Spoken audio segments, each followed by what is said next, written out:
Today on the Clean Power Hour, COVID knocks 20 gigawatts off global solar installations. I'm Tim Montague, your co-host. I'm joined by John Weaver, commercial solar guy and co-host. Welcome to the show, John.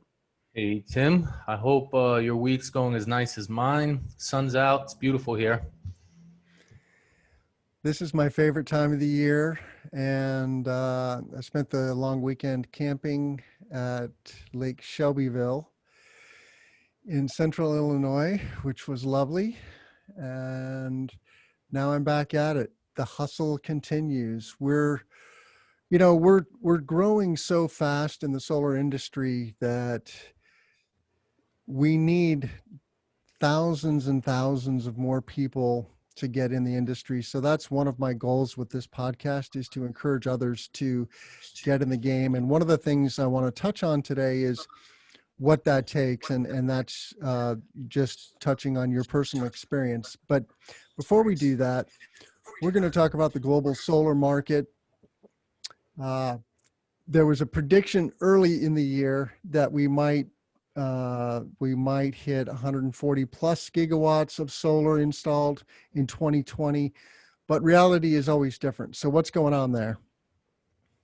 Well, last year we had a lot of good growth in solar, 125 gigawatts installed. And that was big growth over the prior year, 15, 20, 25%. Nice number. This year, we were expecting a similar value, jumping up to 140, 145, in some aggressive projections, maybe even the 150s. This is a lot of volume, 150 gigawatts of solar. That's, already last year, there was more solar installed than anything else. But then COVID occurred and has slowed down the projections of many. And so that big number has turned into, instead of 142, maybe it'll be 115, 112, 110 gigawatts that are installed. And that's a big chunk to be slowed down. A lot of utility scale solar in the US still seems to be moving forward. But maybe the growth that would have occurred a little bit bigger is a little bit slower, little pieces here and there. And so it's just, we got these different predictions coming out. The world started at 142, somewhere around middle of the quarter, everybody put an asterisk and said, I don't know what's going to happen. And then somewhere toward the middle of the year, people have started putting out their reports. And this report was a good one that I saw, a more recent one, Solar Power Europe. They're the ones that put out those charts right there. Bloomberg NEF has also put out numbers. So different people, different numbers, and they're starting to gel in the 110. Other groups are suggesting even lower, under 100 gigawatts. So we'll see. We'll see what the real numbers end up being. Nonetheless, there's still going to be a huge volume of solar power installed. So it's, still hundreds of billions of dollars of solar. Yeah, I saw a statistic about wind that there's in the high 60s of gigawatts of wind per year. Does that resonate? That's close. Yeah. It could be a little bit higher. So solar is almost twice the wind installations now? Yes, but like everything else, there's dynamics. So yes, there's more solar installed than wind on a capacity level. And in fact, globally, this past year, total solar installed passed total wind, somewhere in the 600 gigawatt of global installed range.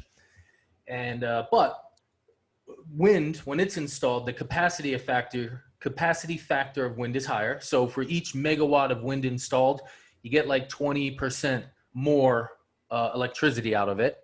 Also, wind costs a little bit more. Like for instance, wind has a tighter price, $1.50 per watt. Solar ranges from 70 cents to $3. Just depends on where you're at, what you're installing.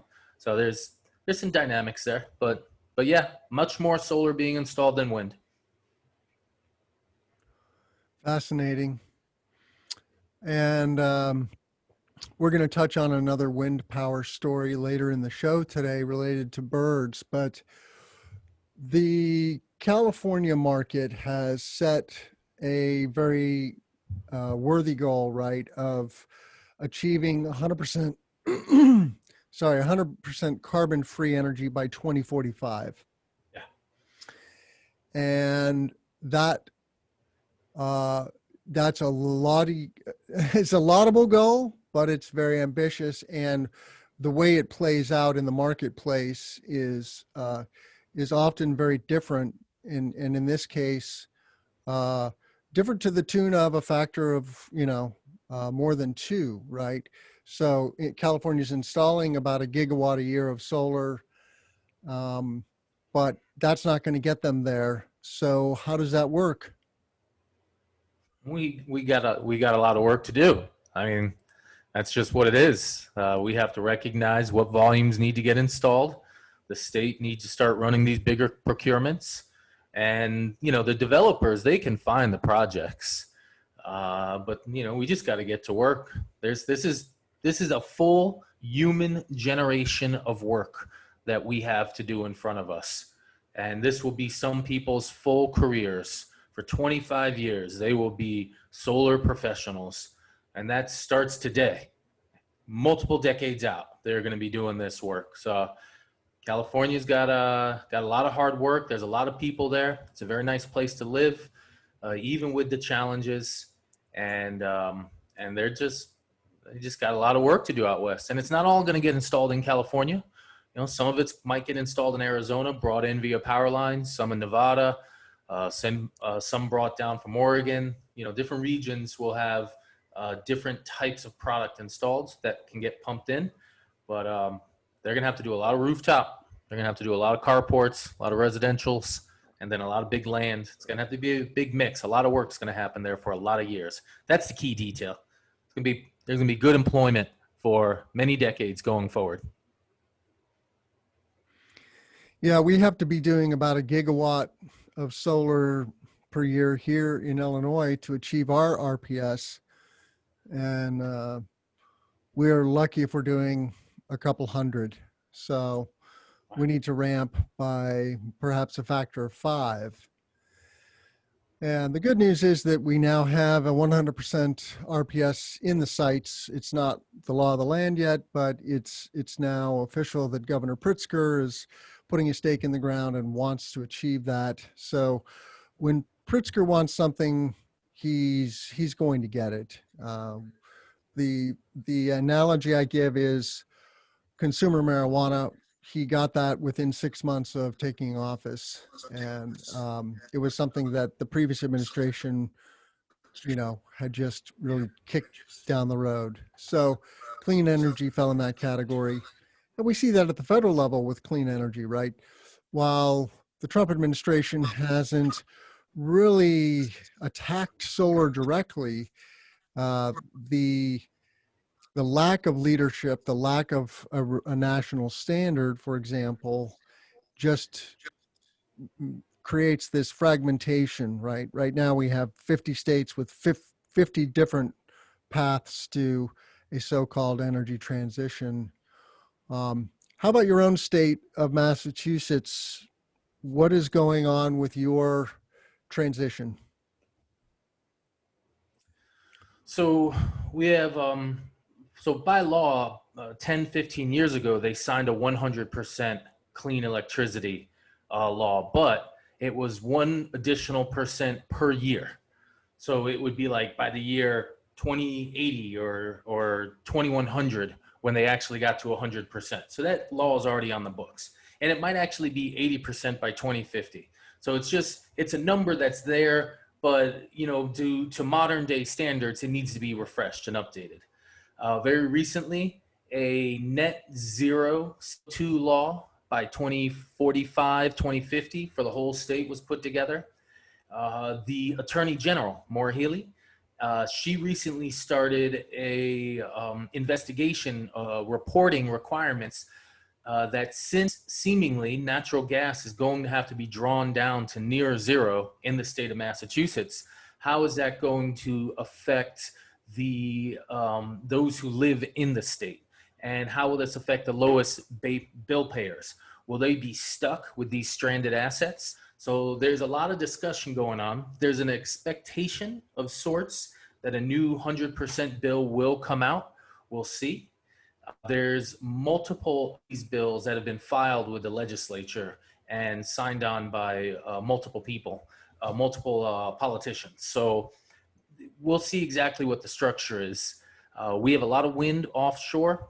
We have a decent amount of solar that is potential. We have connections to hydro in Quebec. And of course, there's still a little bit of nuclear here, but who knows how long that'll last. There's not very much coal in all of New England, and big chunk of gas though. So, I mean, it's progressing, but there's a lot more work to do. That big hydro line, I think that's going to be great, just to have a big fat chunk of electricity coming 24/7. And that's like a nice sized line. And that was recently pushed through a little further by the Supreme Court. So mass is complex. We got batteries, we got everything. There's people pushing. We'll see what comes out. I'm going to share on my screen the state report by SEIA, the Solar Energy International or Solar Energy Industries Association, puts together state by state reports, and generally they're very good. But we look to Massachusetts as a bellwether state. Excuse me. Massachusetts and New York are some of the top solar states, together with New Jersey, in the country. And so you see here that you had some banner growth in 2016 and 17, and then things started to taper off. Was there a pulse of incentives that drove this large curve? Yep. Yeah, so we had the SREC1 and 2 program that were run first in about 2010, and then the second program starting in 2015-ish, 2016, and that's what you see building. And 2017 was after the SREC program was officially ended, but was in an extension period. And so all the SRECs had been officially signed up for. And those projects were just given approval saying, listen, you'll get into the SREC program, but at a lower rate. And so we had that big buildup. And then in 18, the SMART program launched, but the SMART program didn't launch until very late in 2018, the last week of November, right after Thanksgiving. So really it was a 2019 program. And it's interesting because within that time period, that's when I went from, one solar company working for an EPC, who was getting rid of all his salespeople because he's like, sales are slowing down. And I was like, well, there's no incentives. So now we have to refocus our work. And he goes, I don't want any sales guys. So that was part of the solar coaster. Then I saw another company who I went to join, and they ended up leaving the state in their entirety, which is right around when I started Commercial Solar Guy, full-time entity, because a couple leads came to me, and it was like, okay, if I'm going to be my own guy, this is how it's going to go. And so I saw that happen in the mass market. And that's why it's very important to be conscious of your state incentives, where they're at, what the pace is, what they're paying. In Massachusetts, we have a block. And so every block, as it goes down, there's a little bit left, a little bit less left, and at a slightly lower rate. So these dynamics matter. And it's a very big reason that Commercial Solar Guy is in Massachusetts, Rhode Island, New York, New Jersey, Pennsylvania, just kind of squeaking into these markets as it's, you have to defend against the solar coaster. But didn't the SMART program, that's the Solar Massachusetts Renewable Target Program, get doubled in the spring of this year? Yes, absolutely. In fact, we had half of the state effectively used up their roughly 800 megawatts of capacity in the SMART program. And one chunk of the state used it up within the first week.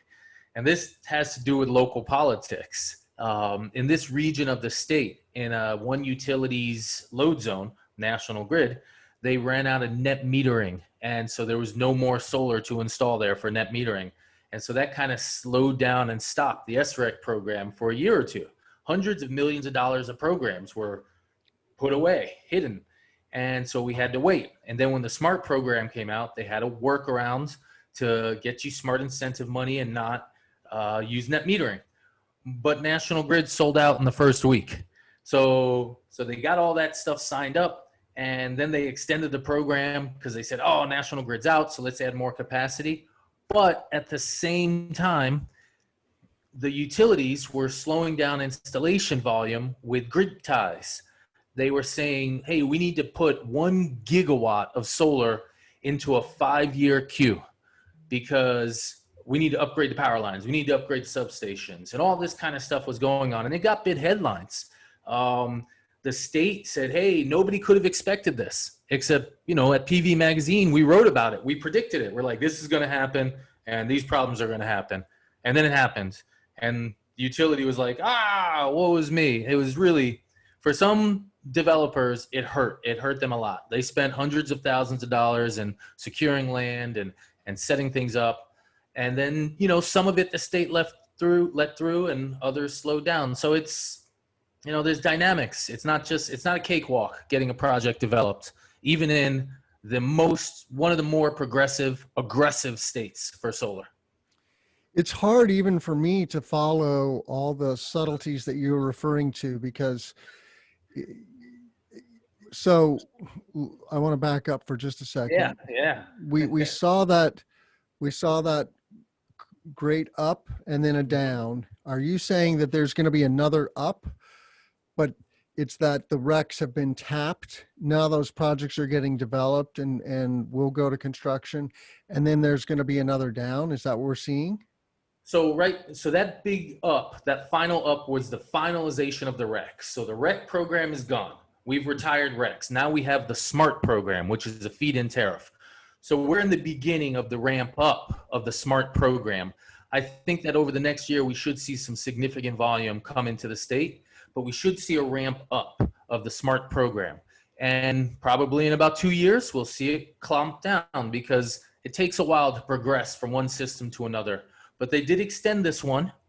And so, but it took them 1.5 years, 2 years to extend it. So, it's just, the machine moves slowly. The bureaucracy has an issue. So the SMART program is in its beginning ramp up. We should see some increasing there.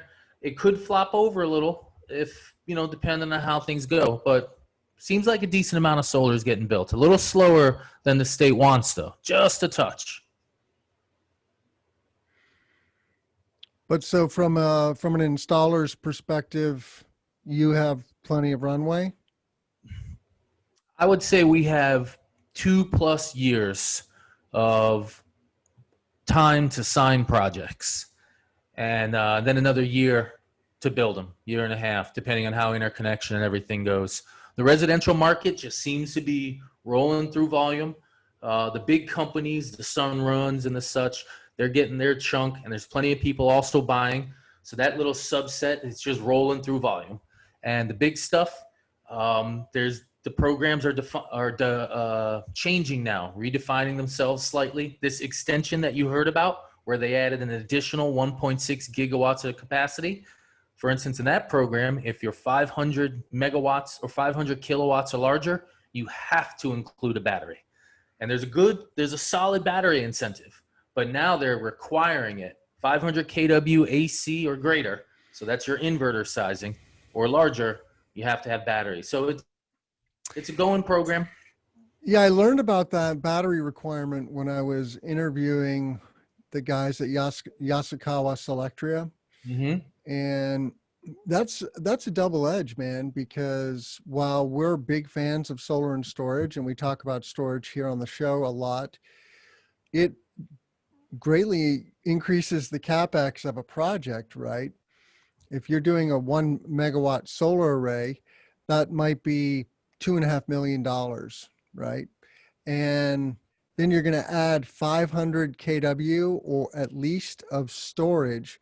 You're looking at another 750 grand out of pocket. While the ROI and the features and benefits of storage are wonderful, I just don't know if that's going to work for every project, right? Every project of 500 kW, solar projects of 500 kW are becoming very, very common. And is that going to become is that a concern for you? So I'm dealing with it right now, different customers, different reactions, different projects. So roughly, you're right. You said 750. My rough number is around 800 grand because of the way we would size a project. So if you bring me a 1 megawatt DC project, based on the smart system, I'm actually going to install a 500 kW. I might install a 250 kW AC. Maybe not a 250, but probably a 500 kW AC, because the battery sizing is going to have to be a 2 megawatt hour because of the nuances of how the program is structured. You're paid to size your battery to a certain size. A little bigger with the hours, you get paid a little more. And so what's occurred is that they've motivated you to oversize your DC to AC ratio, so your solar panels have more of them, and keep your inverter smaller so that you can power that inverter more consistently, have a higher capacity factor. And there's a nuance here where it makes great sense to have a big extra chunk of batteries behind big extra solar panels with a smaller than normal inverter. And the money works. The return on investment, it's comparable to the solar return on investment. And in the smart program, these numbers make sense. So it's a 5-year payback. Yes, you're absolutely correct. We're going from spending, 1.5 million on solar to 2.3 million on solar plus storage, and we're adding a new technology. And that has had some pushback from some customers.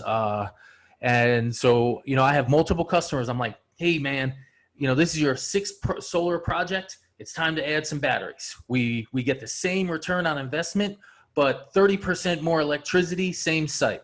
And the customers so far have been like, you know what? My first 5 or 6 solar projects work great. Let's just do another solar project. And I'm like, okay.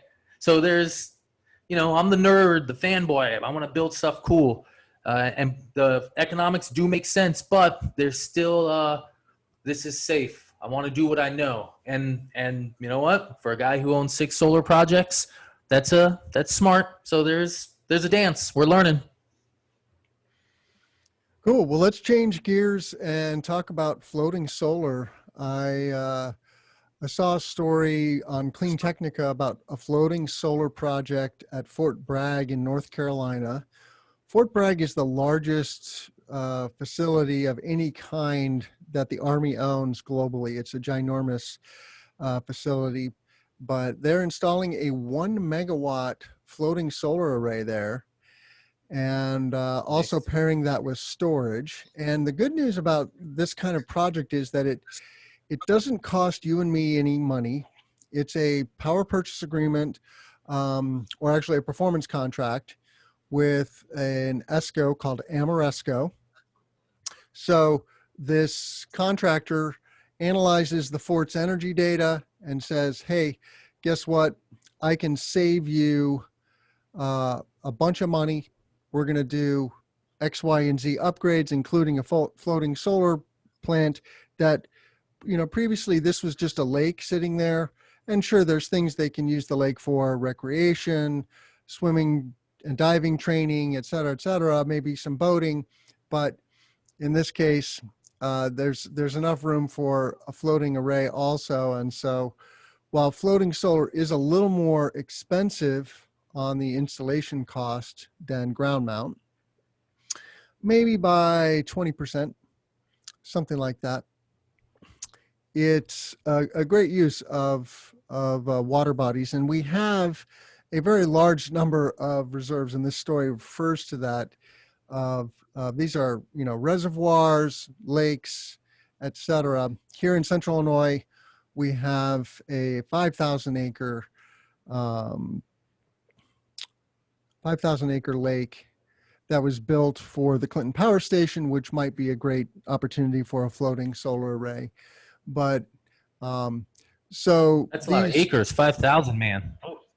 Yeah, these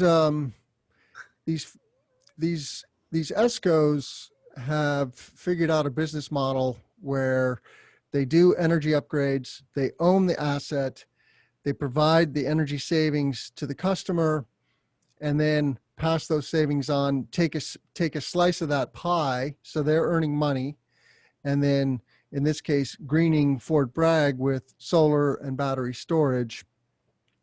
In this case, it's a 2 megawatt battery storage system. and there's no cost upfront to the host. So this is great for government entities or nonprofits who don't have an appetite for capital expenses generally, and they can still get into renewable energy. You have any experience with government or nonprofit work, John? I'm doing some of my first government work right now, a little bit of nonprofit work. Never had any military contracts. I've only read about them and saw some of the neat things they do. Government work, you know, my project right now is with the Type Valley Water District, and we're, you know, trying to solidify the power sources of the water treatment facilities in a high fire prone region. And so that's, you know, that's some serious work. Makes me stay focused to do a good quality delivery of technology. I've never done anything with floating. I put out a couple of proposals. Haven't closed any deals yet, though. Yeah, you see, floating solar it's very early days for floating solar. The Europeans have grabbed onto that a little faster, and the Asians as well. So there's more floating solar in other major markets, relatively speaking, but it's coming, and I think that we're going to see a lot of it eventually, like anything. All right, let's move on. I think so. You want to say something else? Oh, yeah, I was going to throw in there, I think so, and so does NREL. NREL put out a report suggesting that potentially we could get up to 10% of our electricity from floating solar across the United States. It's a nice chunk. I believe it. And so, I mean, the reality is we're just swimming, no pun intended, in opportunities for putting solar on land, water, buildings, roadsides, etc. We're rich in space. Yep. We have a huge country, and what we've lacked is ambition, and simply that, right? We have the technology now to make the energy transition, and we just have to step up and do it. There's a story here in GTM: as residential solar deployments fell, the U.S. home battery market powered on. Even a pandemic could not stop the residential solar market from growing in Q2. I'm going to put that on screen. So what's going on here? Oh, another story by Julian Spector, our good friend at GTM. Well, I mean, residential batteries were just taking off on their own anyway. So they were in a growth mode. So you should expect that no matter what's going on, residential energy storage should grow quarter over quarter, at least for a while. It could be years.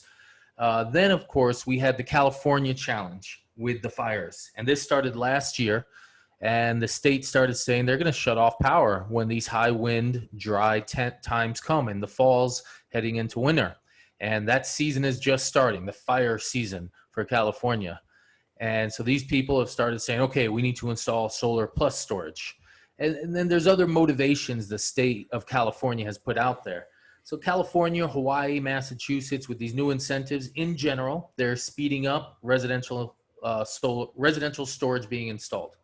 Now this story is cool because you saw that even during COVID, while we saw the global number, I mean, we talked about it to head off this episode, the global number dropped 20, 30 gigawatts, you know, 20, $30 billion worth of solar won't get installed.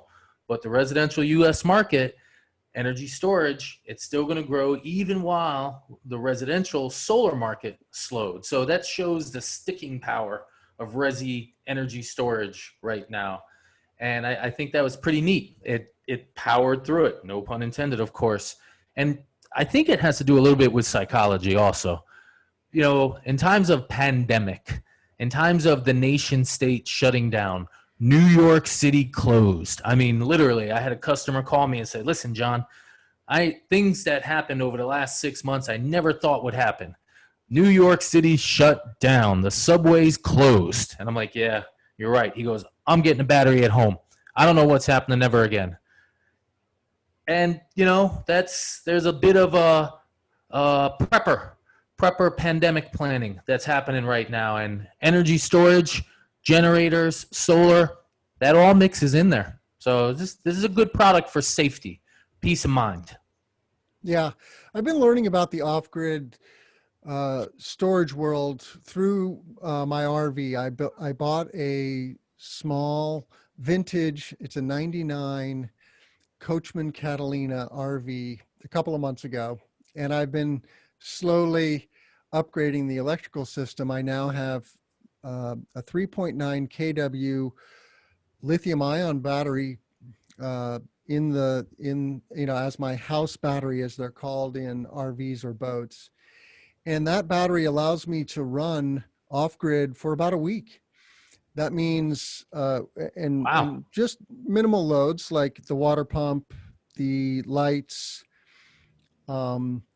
anything necessary to run the refrigerator. Although the bulk of the refrigeration comes from propane, you still need DC power to run those things on the RV. And now, of course, I need to add some solar, which is sitting in our warehouse in Chicago. I just need to get those panels and figure out how to put them on the RV. Um, but the power wall starts at 10 kW, I think, right? And so that's a small residential battery. An RV uses about 1/10 the energy of the typical US home. And so I'm swimming in battery storage for my RV, but for a house, you generally are going to need a couple of power walls if you truly want to have some off-grid runtime. And again, that boils down to critical loads, refrigeration, possibly HVAC, although that is a very big power hog, and so that's a challenge. Refrigeration and lighting are the mission critical ones, so that you can eat, drink, and be merry. But the cool thing about storage, especially the residential side, it's both residential and commercial industrial, is the virtual power plant capabilities, right? And there's a story about Tesla. I don't have it to show today, but there was a story about Tesla turning on their virtual power plant, and we have a partner here in Chicago called Intelligent Generation that creates a virtual power plant with these many commercial industrial installations that they're doing. And so truly there's a coming wave, I think, of added benefits. We don't see it. It's kind of a sleeping giant as more and more of these disparate installations occur through networks like Tesla,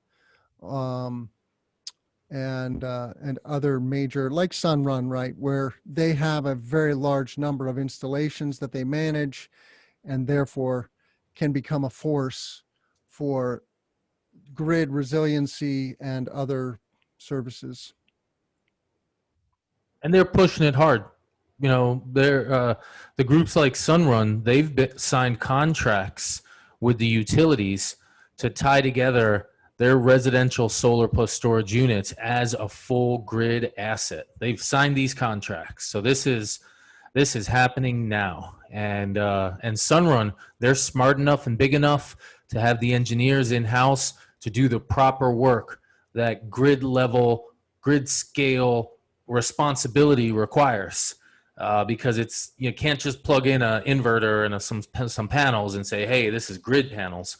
You got to work it. It's got to be done properly. And they're bidding into utility scale projects in California, in Massachusetts, at minimum those regions, and they've signed contracts in Massachusetts and California. So your house can be part of the grid. That's a pretty cool concept. Well, your house is part of the grid. Right now, it's just a one-way part of the grid, and tomorrow it's going to be a two-way part of the grid. All right. Well, there's a couple more stories I want to touch on.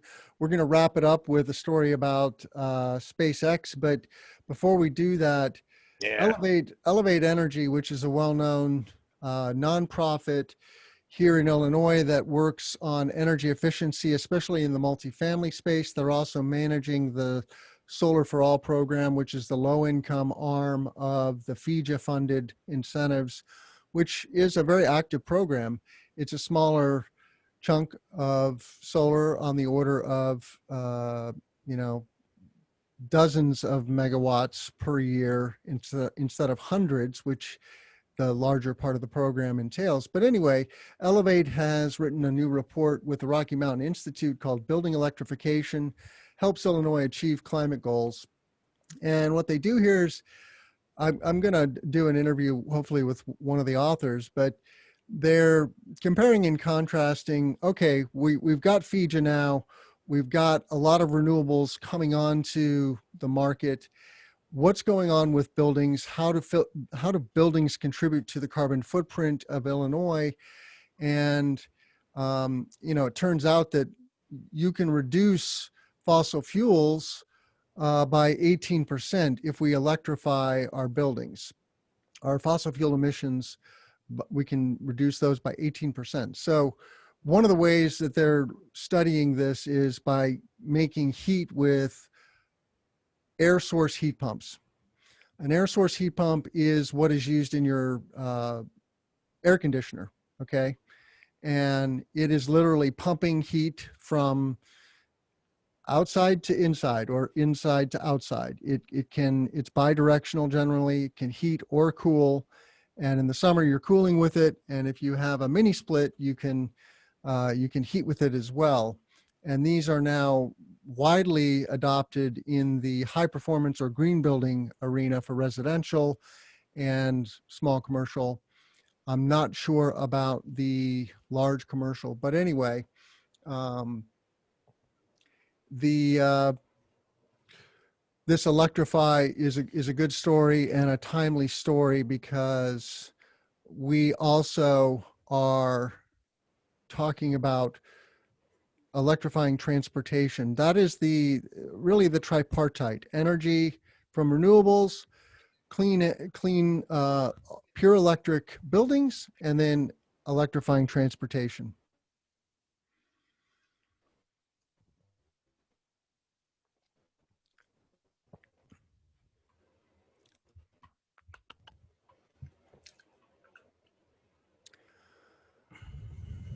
Should we move on, or do you have anything to say about building electrification? Sure. Well, I think the heat pump is going to be something real interesting, and I'd love to learn more about installing them and working on them. We do these residential projects up in Mass, and we talk about the gas because we have to do a lot of heating up here in the winter, and I see it on my bill, of course. And to electrify with a heat pump seems just this really smart thing. People seem to love it. Bringing in, of course, EVs for transportation is a big thing, and it's gonna be very big over the long game. But I'm just interested in heat pumps.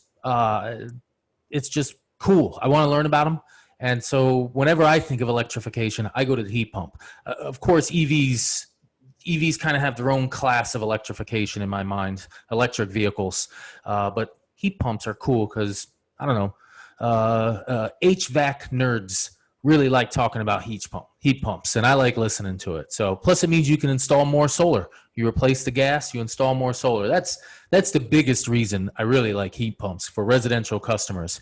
You replace that expensive gas with cheap solar. And I don't know, heat pumps are big. Massachusetts has a heat pump incentive. If you need any help, let us know. Cool. Well, a story on wind power caught my eye this morning, and I'm going to share my screen here. Bird deaths down 70% after painting wind turbine blades black. They did a study for 9 years in Norway, painting, as you can see on screen here, one of the turbine blades of a windmill black. And as a result, it made it easier for the birds to see the wind turbines and not get hit by them. Wind turbines, it turns out, kill a lot of birds, fewer birds than many other parts of the built environment. And that's the thing that we have to keep in mind, is that cars and buildings and power lines are also major sources of bird deaths. And so when my friends criticize wind power for killing birds, I hear them and I feel for them, and I don't want more dead birds either. but I do want the clean energy transition, and we're going to need wind power to do that. And so we need to figure out better ways of making wind bird friendly. That's all. And so lo and behold, painting one of the turbine blades black gives them a visual cue, and voila. So yay for Norway. My two sons live in Norway. I lived there for 3 years. I speak Norwegian, and someday I'll probably live there too when I get Norwegian grandbabies and want to take care of them. What are your thoughts on wind power, John? I like wind. Wind is awesome. Wind has the ability to just provide huge amounts of electricity. It's very complementary to solar. It's heavy in the winter. It's heavier in the evenings, in the mornings, and overnight, and it fits. So wind is great. Now we're doing floating offshore wind, which essentially means we can power the whole planet with wind. There's more than enough wind energy to power the planet many, many times over. And if we were to build offshore floating networks in these high wind bands that are in the higher latitudes in the north and southern hemisphere, we'd just be able to like circle the globe with wind if we needed it, and we could cover the whole planet. Build some power lines. We coordinate that with solar, and I think in 2050 we may just have giant floating platforms of wind out in the ocean that are now great fishing grounds because the fish, for some reason, populate underneath them. We're already starting to see that there's more fish around wind turbines. So if you have all these surfaces, they get covered with mollusks, they get covered with trees, maybe they'll grow some kelp forests, and we're going to see an evolution of the ocean surrounding these things. And I think they're going to be pretty big. We're going to have gigawatts of floating wind off the coast of California and Oregon, off Massachusetts, off the East Coast, off Europe. The first floating wind farm is in Ireland. Yeah, high wind. This turbine on screen now is a high wind turbine under construction in Stavanger. The Norwegians, of course, are going to capitalize on this because they've been building oil platforms, offshore oil platforms, which do anchor to the seafloor in deep water, which is exactly what you want to do with a turbine, right? You build a platform, put a turbine on the top, and then you anchor it to the seafloor. Very similar technology, the clean version of an oil platform. So pretty exciting stuff. And it's good to see Norway capitalizing on this. Norway is rich because they discovered oil in the North Sea. They were a pretty humble country before that from a means perspective. They had natural resources, like fish and timber, but they didn't have the big money that they have today. And their standard of living is directly tied to the oil fund, as they call it. So they have to figure out how to replace that income because they have like 100 years of oil. And of course, if we pump all that out of the ground, then we're going to have runaway climate change. I wanted to touch on one other story, which is the flying can that you found. Tell us about the flying can, John. So this is from SpaceX, and we like Elon Musk around here, but he is building a second rocket ship. His first one, the Falcon, is mostly to launch satellites for business. And, I'm not an expert on this side of things, so please, correct me if I'm wrong. But, this next one, though, this is his rocket that he wants to go to Mars with. This is his rocket that he wants to deliver massive volumes of payloads into space. And this chunk of it, I do believe, is the portion that will land on Mars. And so it'll be launched with 9 Falcon rockets attached to it. And so this unit won't even fly when it leaves Earth's atmosphere. It's where I guess maybe the people will sit on top of it, and behind it will just be 9 rockets, giant rockets surrounding it. But this piece is him testing the landing mechanism once we get to Mars. And it's, you saw those 2 pictures. It's just a giant can. It's a special steel that they've made, like 304 stainless or something. I heard it talked about, and it's the same steel they're using for the outer shell of the Cybertruck, and that's a great cost-saving tool. They maximize the volume of product, this customized steel that's available, and they get a chance to scale it and save some money on it. And first off, just rockets that land vertically, that's sweet. That's science fiction. We're living it. And now rockets that are going to land vertically on Mars. That's what we're watching right there, is a can that can fly so it can land on Mars with 100 people on the top. That's pretty cool. That excites me. So that's the base of the Falcon Heavy. Is that the name of the rocket? Yeah, I think this is actually the piece that's going to be carried by the Falcon Heavy. I don't know exactly, but the Falcon Heavy is to launch big heavy stuff. I think this is the chunk that's going to be in between a whole bunch of things. You're going to have the cruise on the top, you're going to have this in the middle, and then below it, you're going to have a whole bunch of rockets to get it out of Earth, to get it to Mars, and then this unit will land itself on Mars. It'll sure help when we have a base on the moon. I think that seems like a good interim step, even though there's a lot of focus on going to Mars. I think NASA's planning a space station on Mars now, right? No, I think NASA is aiming for the moon first. Sorry, I misspoke. So they're going for the moon first, right? Correct. I think moon base with those groups, and Elon's just like, I'll hop on later. Yeah. And I like that. He thinks the moon is too blasé. And from